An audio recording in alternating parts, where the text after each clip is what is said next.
This conference will now be recorded. Hey everybody, Dr. Doug Smith here. Welcome back.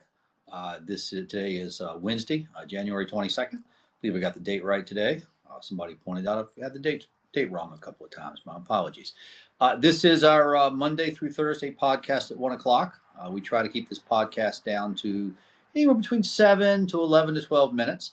We try to keep it relatively short so that people can absorb what we're presenting. This is where you will hear the science. Okay, if I give you my opinion, I'll tell you, hey, that's my opinion. But if I'm giving you the science, I'm giving you the science. And that's what we're talking about here. What we're doing here is we're going through the entire citizens petition page by page. And I encourage everybody to read the citizens petition. I know there's a lot of science in there, and that's why we cover it here on these broadcasts. Okay. Last week we went through the 4 graphs, that really show how beneficial buprenorphine is to a person who's been genetically damaged by the opioids.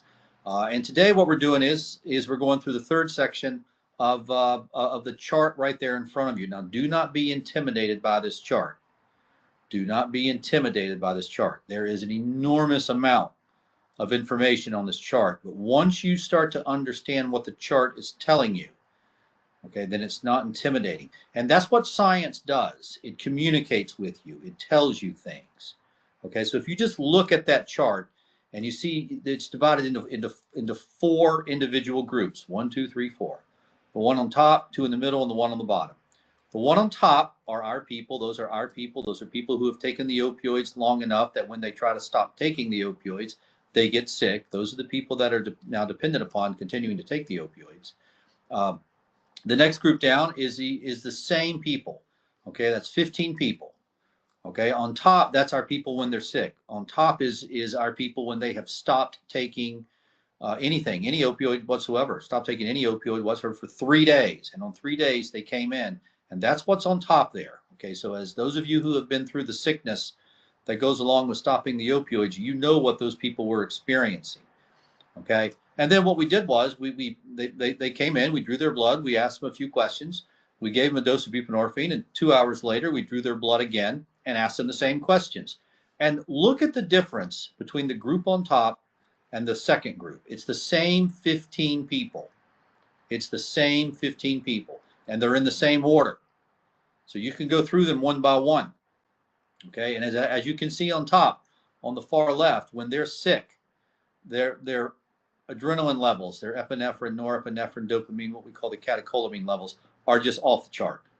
Absolutely off the chart. And then as you move to the right, you can see that they're craving an opioid like crazy. They're not craving an opioid to get high. They're craving an opioid because they know that's the only thing that's going to stop the sickness. Okay, and then as you move further right, those are the neurotoxicity symptoms, the autonomic dysfunction symptoms. Those are the symptoms that our people express when they're sick. And then what we've tried to do here is color code the whole thing by shading it gray. And the more gray, the more abnormal, the more severe. And as you can see on top there is just a whole bunch of gray. Well, you give people 1 dose of buprenorphine and 2 hours later, look how much gray is gone. That's 1 dose of buprenorphine 2 hours later. Look at the answers on top. Look at everything on top, and then look at the next group. Okay, that's 2 hours later. It's the same 15 people in the same order. You give people 1 dose of buprenorphine, you change everything in their life. That's 1 dose. Okay, you go down to the third level. We'll talk about that more tomorrow. You get on the third level, and that's a whole bunch of people who are taking 16 milligrams of buprenorphine a day, and they're almost normal. Okay, they are absolutely almost normal. So there it is. There's the data. You can see there on top, that top group. That's our people when they're very, very sick, and their epinephrine levels, norepinephrine levels, dopamine levels are high enough to kill them. And then you 2 hours later, you give them you give them 1 dose of buprenorphine, and 2 hours later, they're totally different people. Okay. Now, one of the things that really caught our attention was, if you look, the catecholamine levels have not returned completely to normal. Okay, there's still some abnormal catecholamine levels in there. It's not as severe as it was, but it's not completely back to normal. That really caught our attention, and that says to us, you got to be extremely careful allowing people to get sick, because once they get sick, They're in a life-threatening situation. Okay. But look how the opioid craving just completely disappears. It's just gone. Okay. And the sickness, the symptoms of the sickness are almost just completely gone. One dose of buprenorphine did all that. Okay. Now tomorrow we'll go down to the third group, and that's our people when they're on buprenorphine for days, weeks, months. And as you can see, they're really almost back to normal. The group on bottom, the fourth group all the way down, that's normal. Those are people who have never taken opioids. Those are opioid naive people. And as you can see, the buprenorphine chronically every day, 16 milligrams every day, pretty much about makes them normal. So it raises the question, why isn't everybody who's been genetically damaged on buprenorphine? And that's what we're trying to accomplish.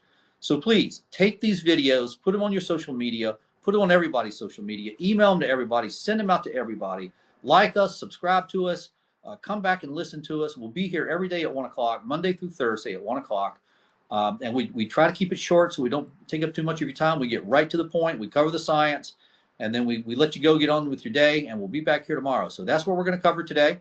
My name is Dr. Doug Smith, and we'll see you here again at 1 o'clock tomorrow. Thank you.